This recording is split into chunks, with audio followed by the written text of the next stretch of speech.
Good evening, everyone.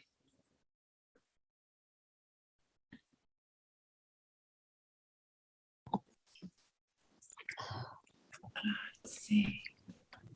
Oh, you probably have it on Spotlight. Okay. So welcome, everyone. I apologize for the delay. The technology issues are always kind of tough, especially for me. So thank goodness we have Kim get us through these moments. So welcome to you. I don't think I know two of you. Chris, you're in the black shirt. Yeah, it's good to, I probably have seen your face during inquiry. So maybe. Anyway, it's a pleasure to meet you. And Jean, I presume. Yeah. You. Are you here in Austin? Yeah, I am. Oh, cool. And I go for the Thursday poetry. With Kim? Yeah. Okay, great. It's wonderful to have you. And Lisa, it's always lovely to see you. Hi, Lori. Hi. So we'll start. I'd like to start with some guidelines just for for intensives in general. And we usually give them for the longer intensives, but it also applies to the 1 day. So I'll clue you in on that first. So first of all, welcome again to this October 2021 Appamada October 1 day plus sit. Now the theme for this weekend, or for Friday and Saturday, is discovering the Dharma through poetry. So practice intensives, regardless of their length, are a gift that we create for ourselves and each other. It's a gift of space, silence, respect for each other's containment, and an expression of mutual opportunity by bringing yourself wholeheartedly to your practice in every moment. Silence is our most important container. Make every effort to mindfully maintain silence except during our discussions and Q&A. So just notice when the natural tendency to scatter your energies when in a transition from zazen to standing, from meditation to mealtime, or meditation to breaks. Be alert and curious about whatever is arising without any attempt at manipulation whatsoever. So please follow the schedule completely as best as you can. Schedules are located in the handouts. Did everyone get handouts? Get the handouts? Cool, okay. Be on time for zazen and talks. And in the Zen tradition, of course, on time means at least 5 minutes before the event occurs or starts.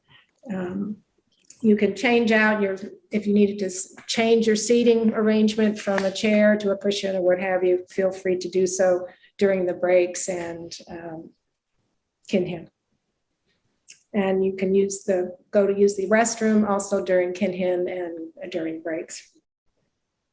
And we just ask that you wait for the second clapper during kinhin to go to the restroom.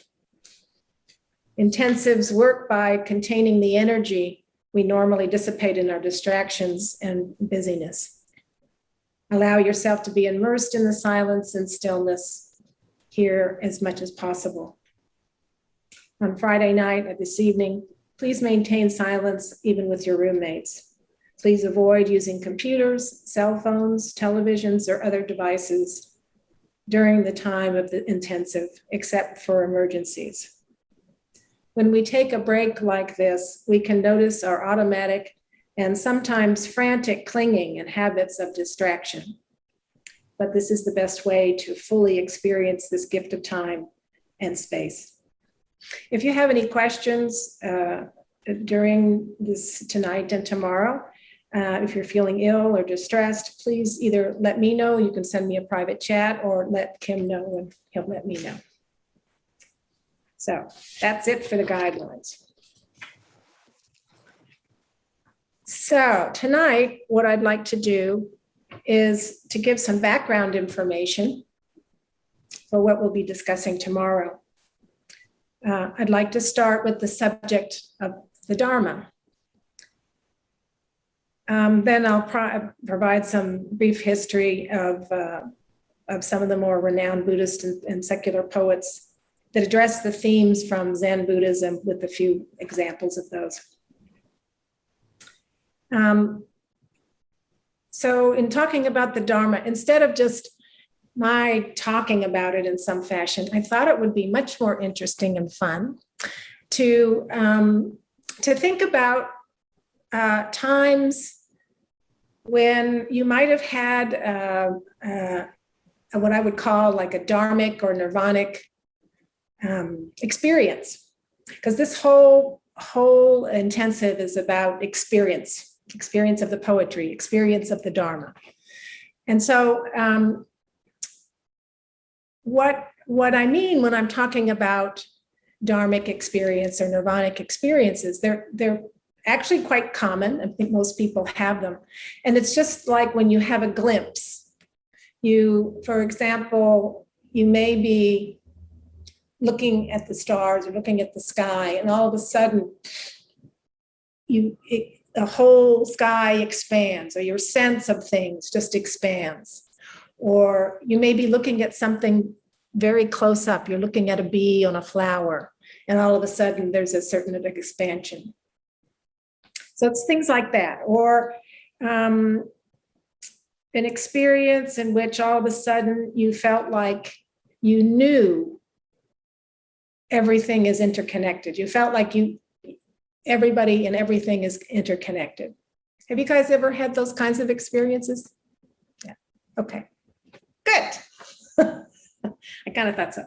Other kinds of ones, just so you're clear, are there's glimpses, and then there's other things that I call more like Nirvanic or moments is what people call it, where, for example, you're in a tangle with somebody and, maybe getting frustrated or getting really angry. And all of a sudden, it's as if you step back, not physically, of course, but you step back and look at the situation, and you can see what's going on, the tangle that's going on. And spontaneously, you are able to say or do something that changes the whole thing, that takes the tension out of it, and all of a sudden you have connection with the other person. It's kind of a liberating moment. So those are other kinds. Or perhaps you see, or in a kind of maybe state of awareness, greater awareness. You've been out in nature, or there are all sorts of different ways you could feel more aware, but you could read a poem and feel more aware, for that matter. And you may look out on the street and you see an elderly person, and you think, you're looking at them, and all of a sudden you see yourself in that person, that you're the person that's hobbling down the road with a cane, hunched over.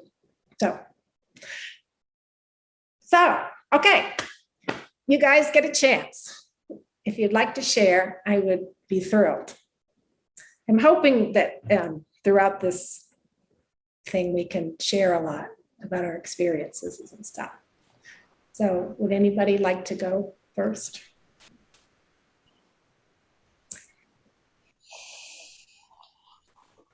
Should I go first? Will that make you feel better, more comfortable? Sure. It's always hard for people to start talking. Okay. Kim said he would share. Who? Kim. Kim. Oh, Kim. Go ahead. I'm just thinking about how I've heard that in Japan you would never say I love you, but you would say something like, the moon is beautiful tonight. And that the poetry has a way of speaking that our normal language doesn't speak. And we keep running into this problem with ordinary language where it doesn't communicate what we want it to communicate. That's what my talk is going to be about. But what's your experience? My experience with ordinary language, like when someone says, I'm sorry, it doesn't mean that much usually, or I apologize, because but sometimes if they tell more or make it more poetic, or you see tears running down there, then you have an experience and it seems to hit you. Yeah. So the words themselves are not a conveyor of much just by themselves without any poetry. Yeah. Without a form of a different kind of expression. Yeah, absolutely. Okay. So anybody else?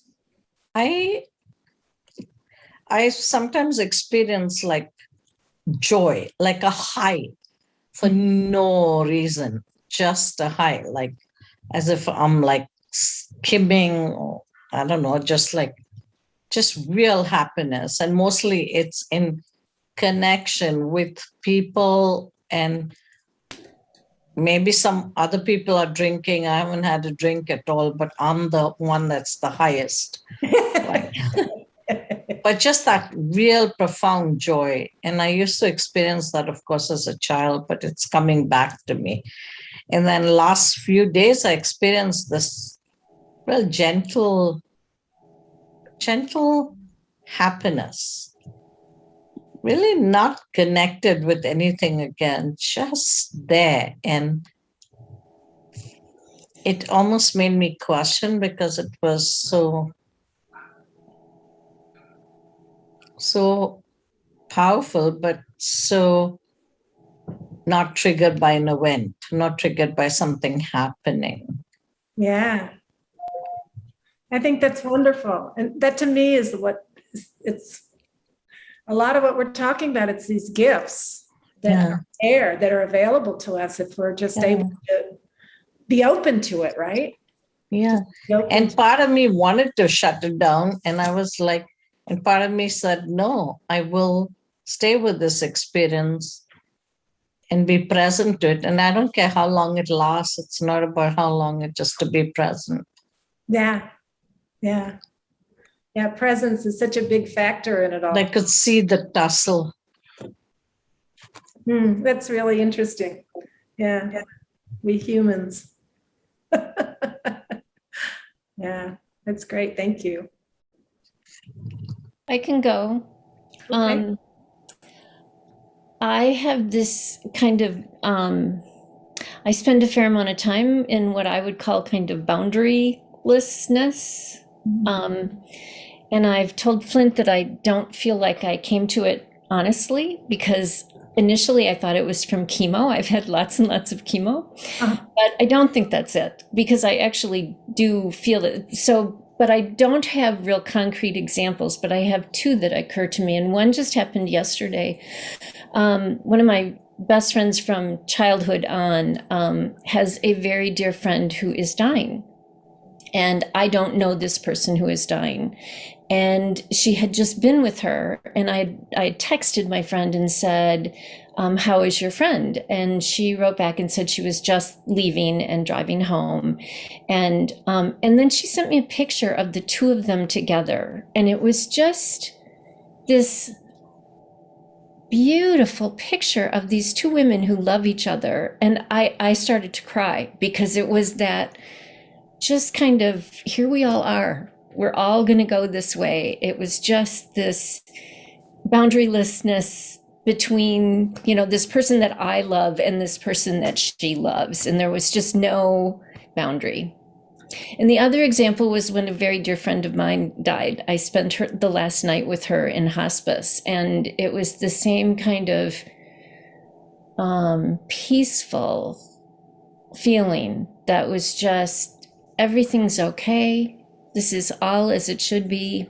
Just, so they aren't joyous examples, and yet they are. There's a feeling of, just everything is right. Yeah. Those are beautiful. Thank you. There's a poem that we'll be reading that's very similar to what you're talking about. Yeah, about the two women. That realization that this is the way we're all going. Mhm. That's lovely. Thank you. It's great. I'll share. Can you hear me? Yeah. So one thing that came up for me has to do with the death of a very long-term friend of mine recently. And I had been calling her phone number, trying to get in touch with her for a couple of weeks unsuccessfully. And finally, her husband picked up the phone. And I said, I want to talk to Mary. I'm trying to get Mary. And he said, I guess I have to tell you that she passed. Mm.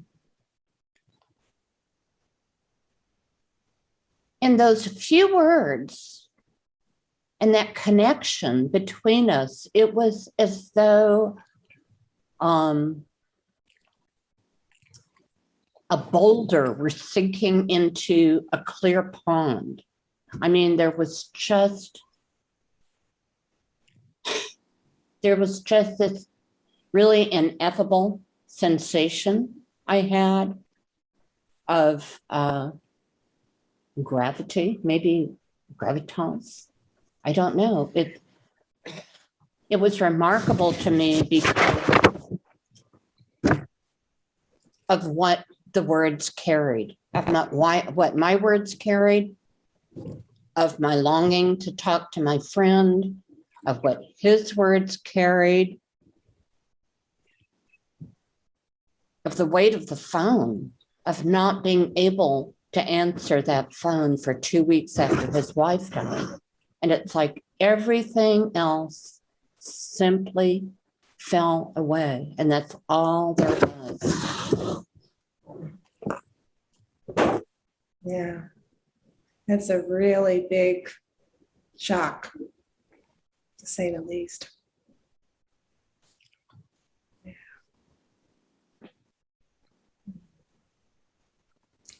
Well, I'm sorry you lost your friend recently. The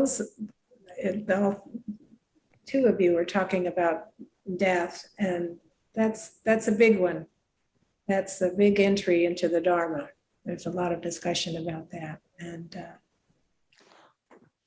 yeah, it's the hard one. That's the mystery, that's the ultimate mystery, right?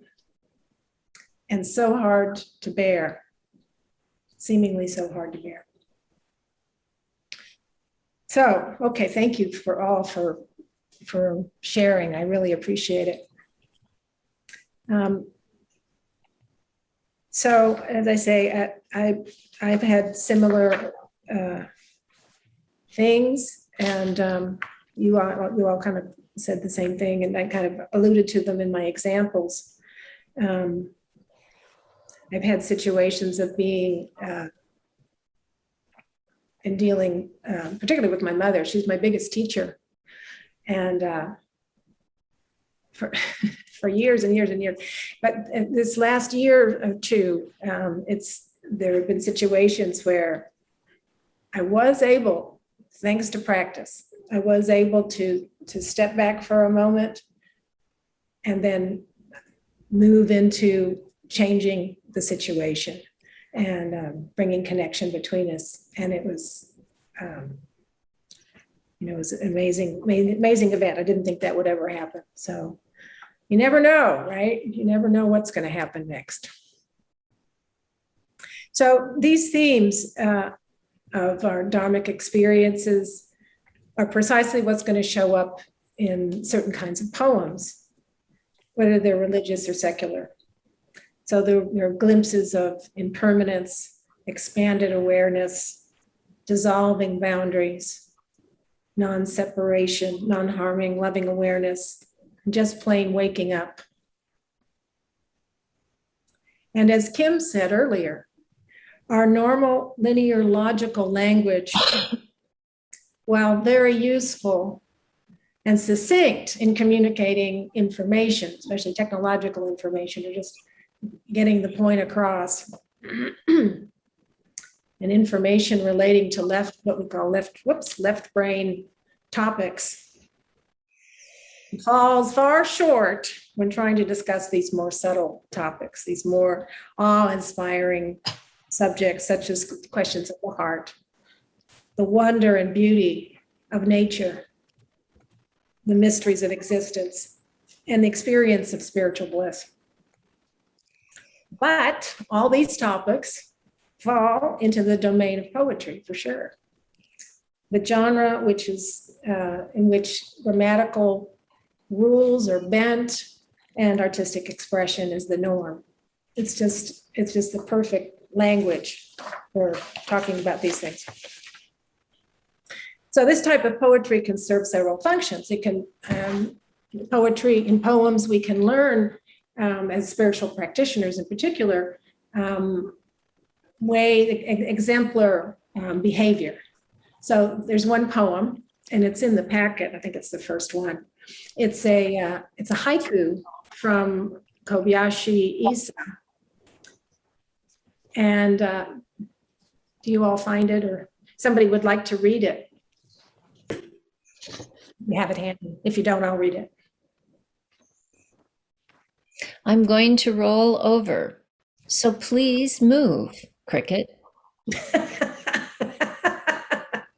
think it's not even funny. But I mean, what's he talking about there? He's being so gentle and being so respectful of this little insect.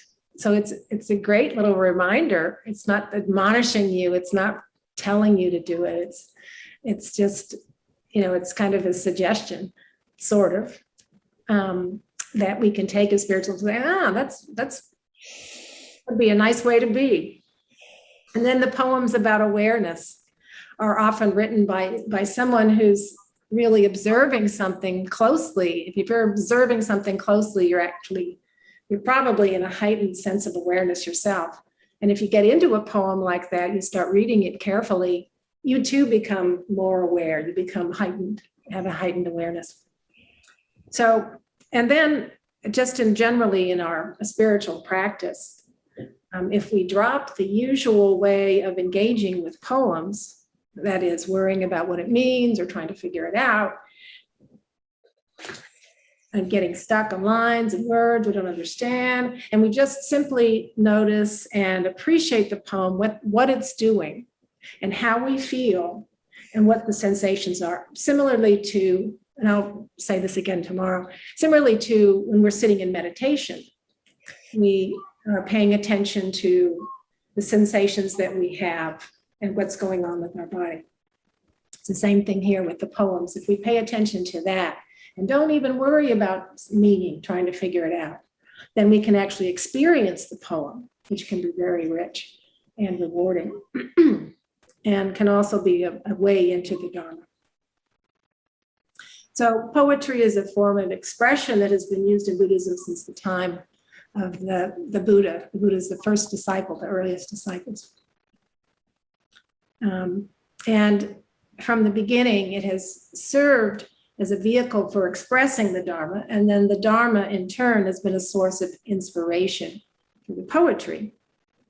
So I've compiled a list of poems from different eras in Buddhism. I also have what one might call secular, regular poems, modern poems, but I have a list of ones from early Buddhism on, and it's rather short. It's in the list that I gave you. So I thought what we could do is read these. Each of us could, we go the four of us, each take a poem, and we would read them just to get a feel for the language used in these what we call spiritual poems. So the first one, and what we can do is, there we go. We can do this by people's names. So first names, do it alphabetically. So I can go first. I'm Appamata instead of Laurie, I guess, for the evening. And anyway, we'll start with the Gatos. And the Gatos are verses they were the first verses created and distributed by oral tradition by the earliest disciples, the monks and the nuns, and that were disciples of the Buddha. And eventually these poems were written down and translated into Pali and then put into the Pali canon. And once they were written down and put in the Pali canon, they were changed, they were altered. They've done linguistic studies on them, and they have certain patterns linguistically. So you could tell in an oral tradition, you have a lot of variability, but there's so much repetition of certain phrases and certain words, and the phrases are put in a certain part of the poem. But at any rate, they're interesting to read. So the first one, this one doesn't have an author, but anyway, I'll read it. Chasing after the world brings chaos. Allowing it all to come to me brings peace. So maybe as we read these, we could kind of just say what kind of sense, like that to me, as I read it, I get just I get I can feel the idea of being harried and being in chaos, and then this other of something like an ocean coming into you. It's so peaceful. So anyway, that's kind of the image that comes up in my mind when I read that. So the next poem is by Shan, and he's one of the finest poets from the Chinese Chan or Zen tradition of the late 8th or early 9th century. And this particular poem is number 86 from the Cold Mountain collection. So who's up next? Chris. Well, I already read the one. Oh, okay. No, that's I read it, but I just want everyone to have a voice. Oh yeah, we got plenty, but sure. Okay, we'll skip you this round. Let's see, Jean, I guess you're next. JKL, yeah. Yeah, from Cold Mountain, that one? Yes. Yeah. The clear water sparkles like crystal. You can see through it easily, right to the bottom. My mind is free from every thought. Nothing in the myriad realms can move it. Since it cannot be wantonly roused, forever and forever it will stay unchanged. When you have learned to know in this way, you will know there is no inside or out.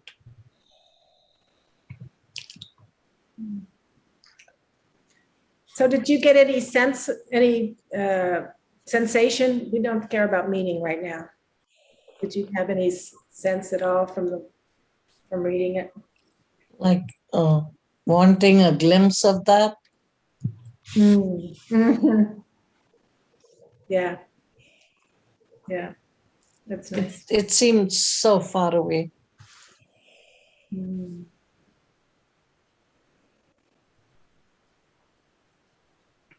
Yeah. Who knows? Maybe closer than you think. Okay. So Kim, do you want to read the next one? It's a haiku. I never got the handouts. That's odd. I sent them to you. Oh, but you know what? I sent it to Kim Mosley, not Mr. Kim Mosley. Oh. Does that get to you still? Oh, that's what happened. Okay. All right, then. You'll be reading tomorrow. Okay. I don't know what else to do. I can't really That's fine. share screen. Or could I? Could I share screen? Well, if you have them on your screen, if you have them digitally, it's all right. Yeah. Okay. You're absolved. Okay. You're absolved right now. Okay. So then we go to Lisa. Okay. Sorry about that, Kim. All right. That was a good email. Mr. Kim. The autumn wind, the sun, bright red, relentlessly hot, but the wind is of autumn.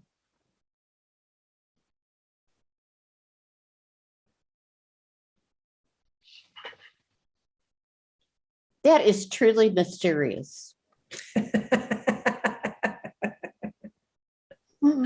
It's open to a lot of interpretations if you start thinking. So, No, just if you get if there's any feeling that you have, like from so I think I'd like better just the feeling of this red hot wind.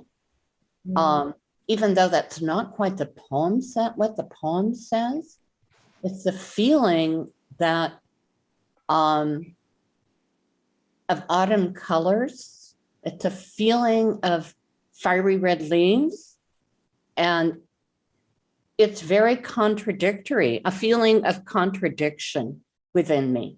Yeah, that kind of, I feel like as though I were a little terrier like Ollie, tugging at something. Do you know what I mean? I feel it tugging at this poem, like, this is such a funny poem. It really kind of makes me wake up. Oh, where did this come from? It came from Red sun, red autumn, wind. Okay. that's Basho Yeah. from the haiku book. Can I say something? Sure. So you're all in Texas, right? Yeah. See, in Wisconsin, I'm in Wisconsin. It does not seem unusual at all because we can have very hot days and it still smells like autumn. Very much like autumn. Huh. Yeah. So to me, it was like, oh, yeah, that's exactly where we are right now.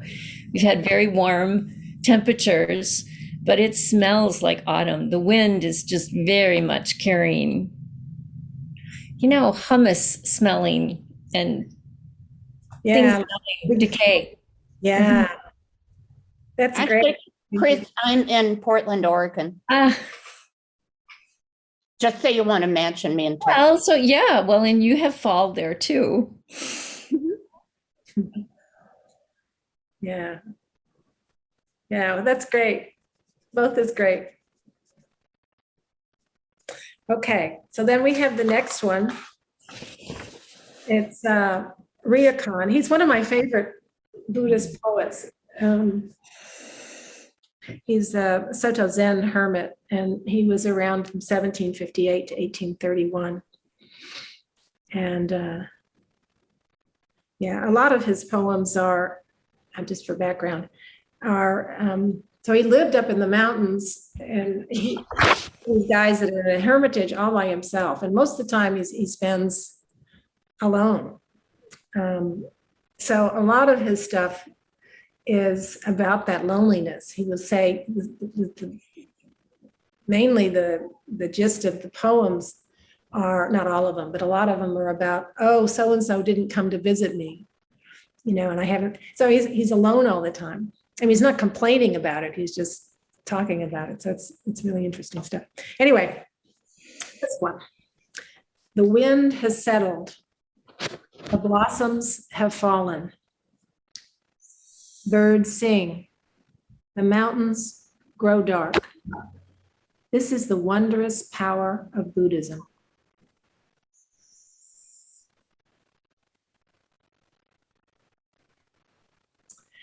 So,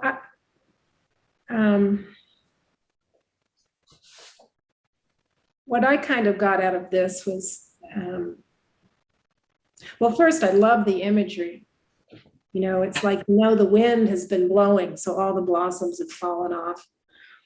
And so the wind has settled. So you have this quiet after the wind has been blowing. And then the birds have come out, and the mountains grow dark. Presumably, it's getting dark now. And the wondrous power of Buddhism is kind of a mystery. But to me, well, I'm getting into thoughts now, but I see Buddhism as being the awareness. I think a lot about awareness, and you're aware of these things, you know, these very subtle things that are happening at this moment, you know. So that's kind of how I put that together. But at any rate, I love the imagery of it, and it's very calming to me. Very simple. So we also have these are, as we could call, religious and Buddhist poems, and then I want to get into some of the poems that they're modern and they're not Buddhist necessarily. I would call them generic or secular. Some people call it secular. But anyway, in any case, both of them are spiritual and secular, can serve the same goal, that is talking about the human condition, and which this comes from an article. What's this guy's name? He's a Tibetan teacher, and he talks a lot about how nowadays the practice is a lot about people wanting to know how to deal with real mundane things, like how do you deal with cranky neighbors? How do you deal with, a boss that you have trouble with? Or how do you deal with just life's problems? How do you deal with social and political awareness? How do you, get people to become more aware about that? Or how do you stay calm in traffic? All these sort of things. And so those are very useful, in this day and age. It's certainly apropos. So the next poem is, I'm supposed to quit it. Oh, I've gone overtime. Well, that's okay, because we kind of started late. I think I'll leave this other one for another time, for tomorrow, actually. It's a poem by Ellen Bass. Anyway, so we've gotten kind of a flavor with what we're going to do tomorrow. We'll look at a couple of, probably 2 or 3 poems, and do the same sort of thing about the feelings of it, and just what seem to be sensations in the body. We want to be to the body. So we'll do that tomorrow in the mid-morning, and then in the afternoon we'll do some writing. And I have a prompt that we can use. So now I suggest we move into silence. Take advantage of that. We can kind of think about some of these poems some more.